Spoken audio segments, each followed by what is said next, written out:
Assalamualaikum warahmatullahi wabarakatuh. Perkenalkan, nama saya Yulianti Lestari dengan NIM 22200900043. Dalam presentasi ini, izinkan saya untuk mempresentasikan dengan judul Tafsir Maudhu Iman, Islam, dan Ihsan untuk memenuhi tugas UAS di kelas B Pasca Sarjana jurusan Pendidikan Bahasa Arab. Dosen pengampu yaitu Dr. Hajah Lina Marlina. Metode tafsir maudhu atau menurut Muhammad Bakir As-Sodar sebagai metode at-tauhidi adalah metode tafsir yang berusaha mencari jawaban Al-Quran dengan cara mengumpulkan ayat-ayat Al-Quran yang mempunyai tujuan yang satu, yang bersama-sama membahas topik atau judul tertentu dan menertibkannya. Kemudian, memperhatikan ayat-ayat tersebut dengan penjelasan-penjelasan, keterangan-keterangan, dan hubungan-hubungan dengan ayat-ayat lain. Kemudian, mengistimbatkan hukum-hukum.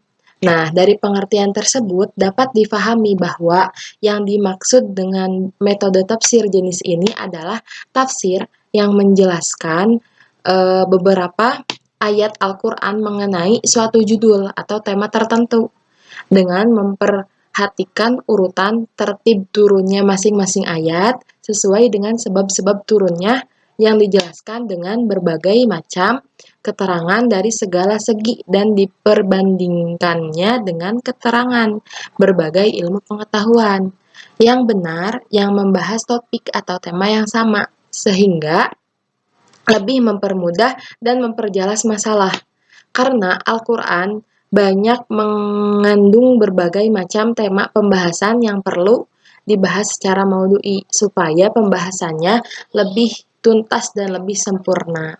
Nah, dari definisi metode maudhu'i ini, sekurang-kurangnya itu ada dua langkah pokok yang dalam proses penafsiran secara maudhu'i, yaitu mengumpulkan ayat-ayat yang berkenaan dengan satu maudhu tertentu dengan memperhatikan masa dan sebab turunnya. Yang kedua yaitu mempelajari ayat-ayat tersebut secara cermat dengan memperhatikan nisbat atau korelasi satu dengan yang lainnya dalam peranannya untuk menunjuk pada permasalahan yang dibicarakan. Akhirnya, secara induktif, suatu kesimpulan dapat dimajukan. Iman berasal dari kata amana yakminu imanan, yang artinya percaya. Secara istilah, sebagaimana terdapat dalam Al-Quran dan hadis Nabi Shallallahu Alaihi Wasallam, iman adalah percaya kepada Allah, malaikatnya, kitab-kitabnya, rasul-rasulnya, di hari akhir, dan takdirnya. Iman itu sebenarnya melahirkan nilai-nilai yang berdasarkan ketuhanan yang Maha Esa, yaitu tata nilai yang dijiwai oleh kesadaran bahwa hidup itu berasal dari Tuhan dan menuju kepada Tuhan. Inna lillahi wa inna ilaihi roji'un. Sesungguhnya kita berasal dari Tuhan dan kita akan kembali kepadanya. Sebagaimana pernah kita singgung, sebelumnya perkataan iman sering diartikan sebagai percaya. Pemberian arti demikian itu tidak salah, namun tidak mencakup secara keseluruhan maknanya. Untuk memperoleh gambaran maknanya secara lengkap, perlu kita ingat bahwa perkataan iman berasal dari akar kata yang sama dengan perkataan aman. Nah, dalam bahasa Arab aman yakni kesejahteraan dan kesentosaan. Dan amanah dalam bahasa Arab yaitu amanah, yakni keadaan bisa dipercaya atau diandalkan. Nah, oleh sebab itu, kata iman selalu menunjukkan rasa aman dan membuat orang mempunyai amanat. Itu tentu lebih daripada hanya percaya, dalam arti sekedar percaya akan adanya Tuhan. Nah, mungkin mempercayai atau menaruh kepercayaan kepada Tuhan sedikit lebih memperjelas makna iman. Jika perkataan mempercayai Tuhan atau menaruh kepercayaan kepadanya terkandung pengertian, sikap ataupun pandangan hidup yang penuh kepasrahan. Iman adalah sikap seseorang yang sifatnya lebih mendalam dan tempatnya adalah di hati. Seperti terdapat dalam surat Al-Hujurat ayat 14 yaitu A'udzubillahi minasyaitonirrajim. Bismillahirrahmanirrahim.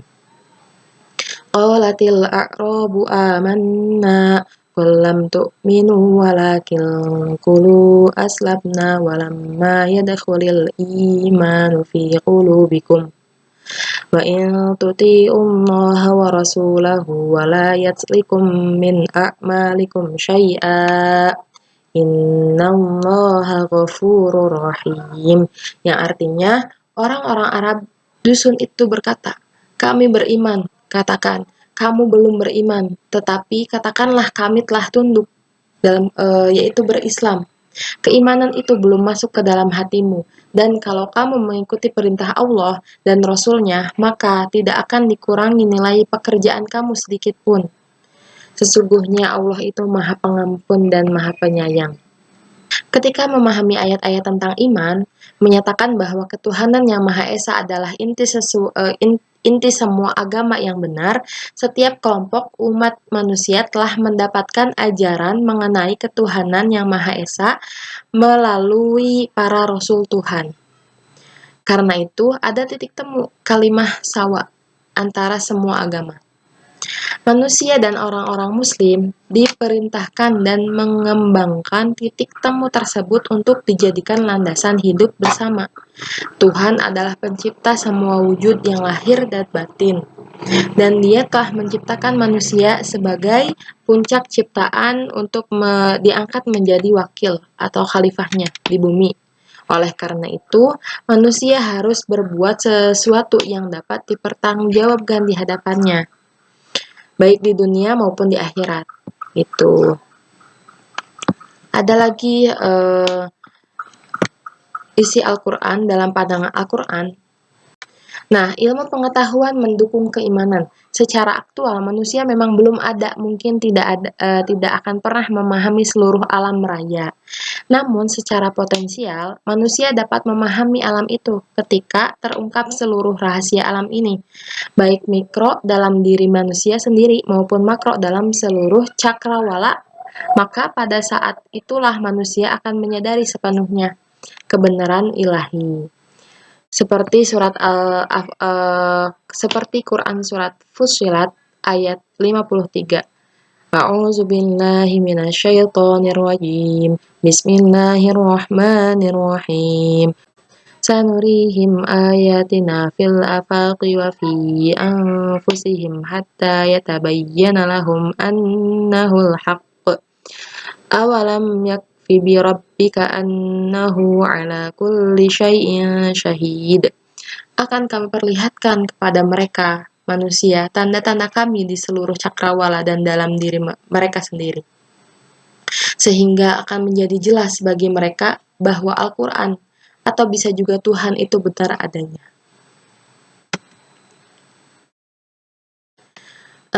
Dan di dalam Al-Quran juga ada surah Al-Fath ayat 12 sampai ayat 13, yaitu Bismillahirrahmanirrahim. Bal donantum alla yanqalibar rasul wal mu'minuna ila ahlihim abada wa zuyyina dzalika fi qulubikum wa donantum zanna saw wa kuntum qauman bura wa man lam yu'min billahi wa rasulihi fa inna a'tadna lil kafirina sa'ira. Al-Islam. Nah, hanya Islam agama yang diridhoi Allah. Siapa yang memeluk agama selain Islam, kehidupannya akan merugi di akhirat nanti. Islam juga menyatakan telah sempurna sebagai ajarannya. yang merupakan rahmat dan karunia-Nya sebagai umat manusia, sehingga mereka tidak memerlukan lagi ajaran-ajaran selain Islam. Banyaknya nabi yang diutus Allah dengan membawa agama untuk umat dan zaman yang berbeda-beda tidaklah berarti bahwa agama Allah itu banyak, sebab seluruh milah atau ajaran yang dibawa oleh para nabi di bawah satu panji, yaitu Islam. Dalam surah berbunyi yaitu waman ahsanu dina mimman aslama wajhahu lillah wa huwa muhsinu wattaba'a millata Ibrahima hanifa wattakhadallahu Ibrahima khalila. Yang artinya, dan siapakah yang lebih baik keagamanya daripada orang yang ikhlas menyerahkan dirinya kepada Allah, sedang dia pun mengajarkan kebaikan dan ia mengikuti agama Ibrahim yang lurus. Dan Allah mengambil Ibrahim sebagai kesayangannya. Ayat-ayat sebelumnya mengisahkan bahwa kelak di hari kiamat mereka akan menerima balasan sesuai dengan perbuatan yang dilakukan semasa hidup. Pada saat itu tidak ada tempat untuk meminta bantuan dan pertolongan. Hanya dua yang bisa menyelamatkan seseorang, yaitu kembali dipertegas lagi bahwa siapa saja yang berbuat amal kebajikan atas dasar keimanan, maka Allah menjanjikan surga baginya. Pada waktu mana pada saat itu betul-betul tidak ada kecurangan walaupun hanya sedikit, sehingga semuanya menerima pas sesuai dan seimbang dengan perbuatannya masing-masing. Ketiga adalah ihsan. Di dalam Al-Quran, ihsan sebagai masdar, kata dasar dari ahsana. Dalam berbagai konteksnya diulang sebagai 12 kali, tersebar dalam ayat dan 8 surat. Tidak setiap penerapan di setiap ayat memiliki pembahasan dalam konteks yang sama. 6 ayat di antaranya berhubungan dengan beragam tema yang berbeda, sementara 5 ayat di antaranya berhubungan dengan tema berbuat baik kepada kedua orang tua. Ayat ihsan yang bersinggungan dengan bukti terhadap orang tua memang mendominasi. Berdasarkan maknanya, kelima ayat tersebut dapat dikelompokkan dalam dua kelompok.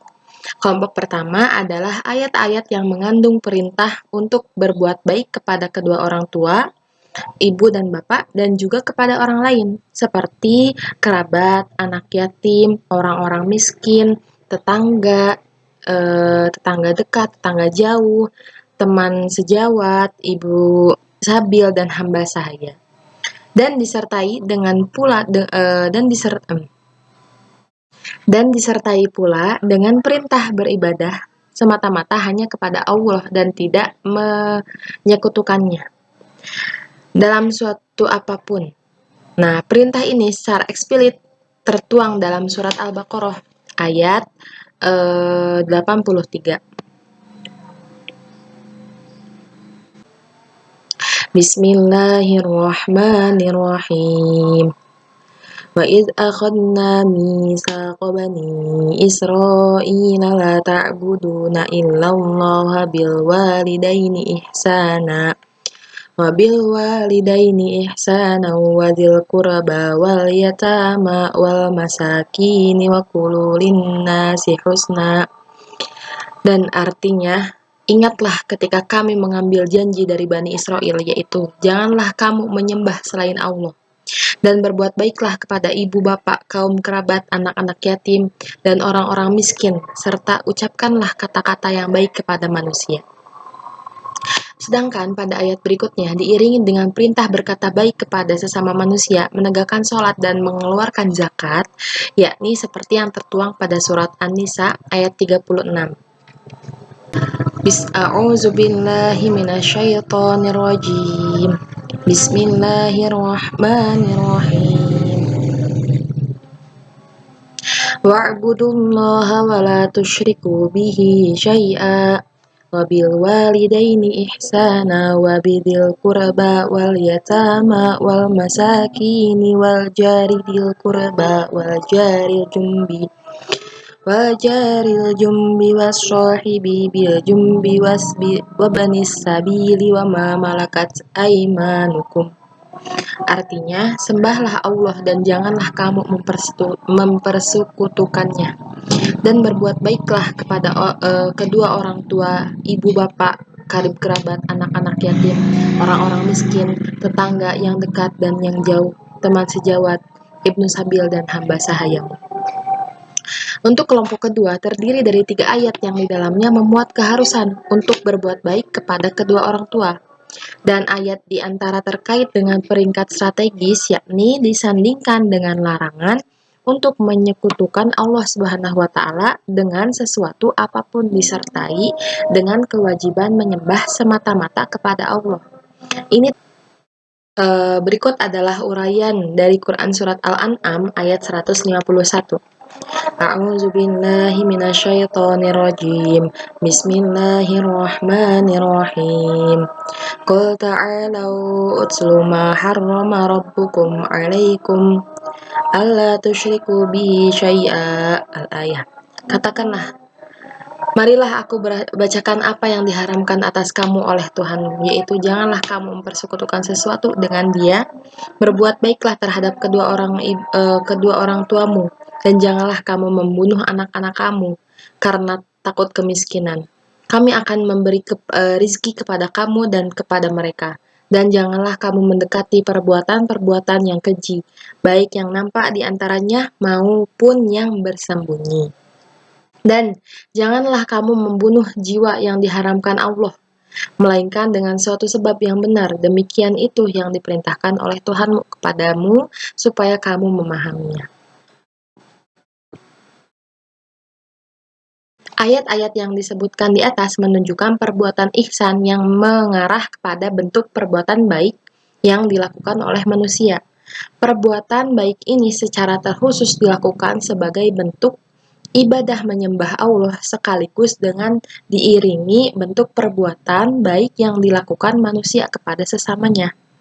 Bila dimaknai lebih lanjut, ibadah manusia yang dilakukan dengan menyembah Allah dan tidak mempersekutukan Allah ini disertai dengan kewajiban-kewajiban lainnya yang berhubungan dengan perbuatan baik kepada sesama manusia, di mana keutamaan perbuatan baik ini dilakukan terhadap kedua orang tua.